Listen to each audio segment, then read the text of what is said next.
Everyone, this is Kingibo Vlogs, a Filipino actor based here in Saudi Arabia, and welcome back to our channel. Agad-agad gawa natin reaction video ang kay Miss Darren. So naman, wait lang, confirm ba hindi may date na kung kailan magsasama? Ay talaga ba? Sige nga, Miss Darren.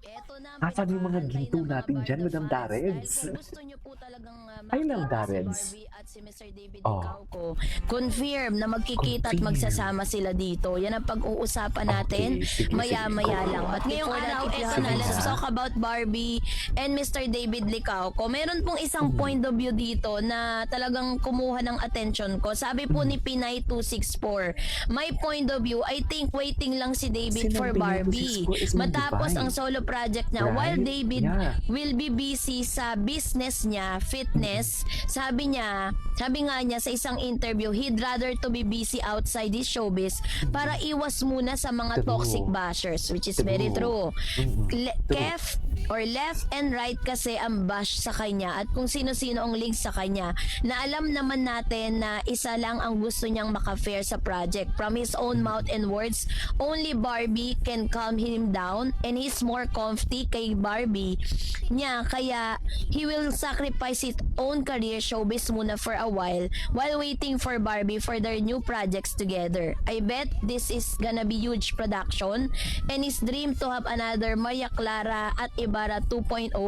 Ganyan si D, kayang magtiis Si D. kahit di na niya kaya through the eyes of his only love.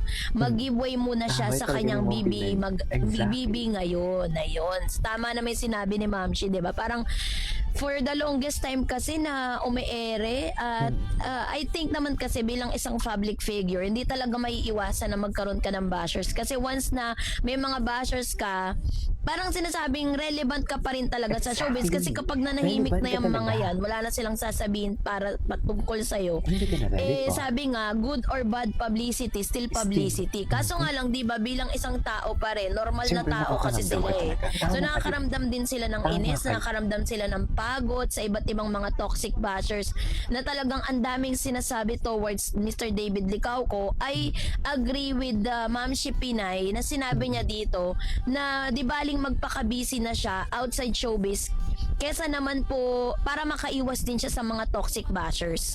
'Di ba? Na talagang nambabash siya kanya kung sino-sino mga nililink sa pangalan ni David. Siguro doon talaga siya napapagod ano at ang nahihirapan na siyang ipaliwanag yung kanyang sarili sa mga bashers na to kasi sabi nga ng kasabihan, hindi daw Sabi natin nga ng kayang kasabihan. ma-please ang I love lahat. it. Kahit anong gawin Sabi nga natin, ng kahit ano kasabihan. pang i-push natin, kahit ano pang sabihin natin, mananatiling mali yan sa paningin ng lahat ng mga toxic bashers. True. Ako nga po ay talagang Exactly. humahanga at talaga namang sobrang bilib po ako sa mga Barda fans kasi hindi man natin Tayo sila sa atin. nakikitang magkasama sa mga proyekto pero still Nandito pa rin tayo. Barda supporters exist. Nandyan pa rin kayo't Okay. nag-aantay ng matyaga. Saan ang Bakit, dalahin? 'di ba? Bakit hindi Yan kayo ang pagbibigyan sinasabi ng ko. GMA, 'di ba? Na Diba? magkaroon Hindi kayo ng hintay lang kasi. magkaroon sila ng proyekto na At atin naman pagsasamahan. kasi ang mga And basher I na, agree yan also yung sinasabi ko. Yan yung sinasabi ko na itong mga basher na to. Sila yung tipong fan na fan din talaga. Kaso nga lang, hindi lang sila makapaghintay. with Pinay At touching na lang 264 din na talaga parang sila. it's about time para mag-sacrifice muna si Mr. David Licauco for Barbie habang inaantay niya yung tamang panahon para sa kanilang dalawa. I hope na magkatotoo nga yung proyekto na magkaroon ng another Maria Clara at Ibarra 2.0, ginagalaw diba? naman ng So yun yung GMA. ating abangan. Kaya May mga ano post yan, naman yung GMA ano network natin yan, kahapon. ipag-pray natin yan na Diba? magkatotoo yung mga wish natin na magkaroon ng great comeback. Yung Pinapatayo talaga nga ako ni magta-trending Apple sila, Watch. 'di ba? So salamat Ma'am Shi Pinay 264 sa iyong napakagandang point of view.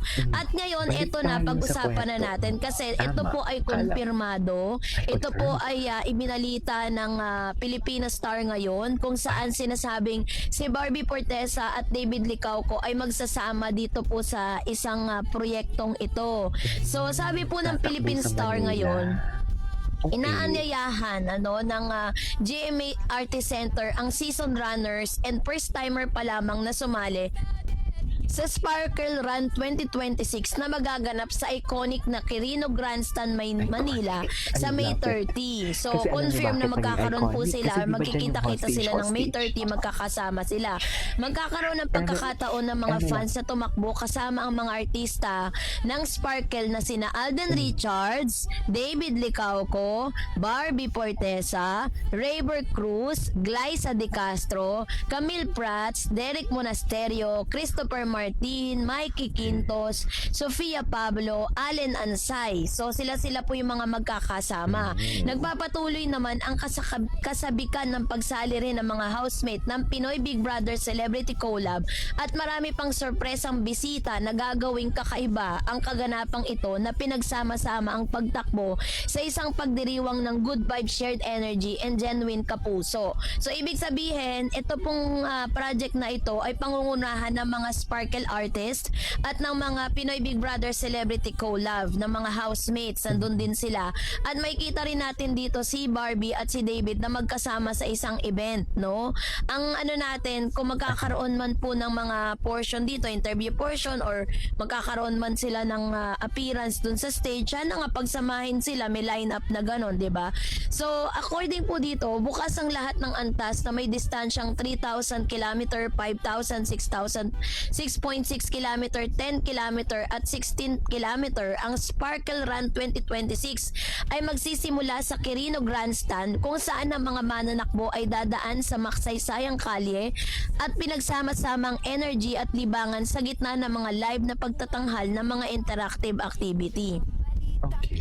Ito ay pinangungunahan ng Sparkle sa pakikipagtulungan ng Kagawaran ng Turismo, Kultura at Sining ng Maynila at inorganisa ng Anyways, ay si Mikel. Narito ang 10 bagay tungkol kay David Licauco ikwento na hindi mo. alam ng lahat. Ano? Number Siguro 1. di mo lang Ang hindi totoo namin niyang alam yan, pangalan ay Alexander C. Licauco. Ay, alam Number namin yan, 2. te. Hindi naman Basketball daw at lahat, sports. okay. Active siya sa physical activities. Number 3. Gym at working out. Mahilig siya sa fitness at pag-maintain ng katawan. Number 4. Hindi siya mahilig sa spotlight dati. Introvert type siya sa personal life. Okay. Number 5. Nag-aral din siya sa California, USA, bilang exchange o continuing studies sa business field. Number 6. Business owner siya kahit busy sa acting.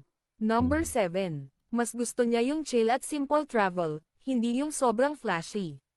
Number 8. Quality time with family. Importante sa kanya ang family bonding. Number 9. Mahilig siya sa pagkain at minsan interested din sa food culture. Number 10. Hindi niya inakala na sasabog ang role niya sa Maria Clara at Ibarra. Narito ang 10 bagay. Anyways, wala Tama. na iba. Ay, tara si Barbie. Napanood na natin yan for today's video. Magandang araw. Ay, napanood Kasi na nga natin meron yan. tayong image. Napanood na natin yan. Ay, matungtuwa ang Barbie ko. Chay, matungtuwa. Asan yung post ng GMA kahapon? May post ang GMA kahapon eh. Bakit wala? Ganda ni Barbie. Ay, Sparkle Brand. Ay, bakit malungkot ang David na yan? Teka lang, parang ang lungkot-lungkot. Ang cute naman ni David. Diba? Anyways, that is all for today's video. This is Kibo Vlogs and see you on my next vlog. Bye!